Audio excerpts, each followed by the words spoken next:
नमस्कार मंडळी. खूप दिवसांपासून विचार करते की आपण व्लॉगिंग सोडून दिले की काय, कारण कितीतरी दिवस झाले काही व्लॉगच नाही बनवला. ॲक्च्युली व्हिडिओ आहेत पण तो एडिट करायला कंटाळा केला. पण नंतर विचार केला, यार प्रतीक्षा, तुला आवडतं ना व्लॉगिंग करायला, छान राहायला. मग जर तोच तुझं आवडतं काम आहे किंवा छंद आहे तर त्यासाठी तुला वेळ नको का काढायला. आणि म्हणून हा व्लॉग तुमच्यासमोर सादर झाला. काही दिवसांमध्ये खूप काही घडामोडी झाल्या.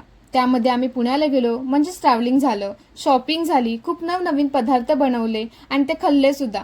पण काही तुमच्यापर्यंत आलं नाही, कारण माझा कंटाळा. आता थोडी बिझनेस आणि ऑफिसमुळे बिझी असते, पण जी गोष्ट आवडते ती केली पाहिजे. आणि म्हणून डेली नाही तर 1-2 दिवस आड करून माझं रुटीन तुमच्यापर्यंत शेअर करायचं आहे. मला त्यात फक्त व्लॉगच नाही तर फॅशनबद्दल पण शेअर करायचं आहे. नवनवीन ड्रेसेस आणि त्यावर स्टायलिंग करायला मला खूप जास्त आवडते. सो व्हिडिओच्या निमित्ताने तो पण छंद पूर्ण होऊन जाईल. कसं, बरोबर ना मंडळी? तर चला इथेच थांबू. तोपर्यंत बाय.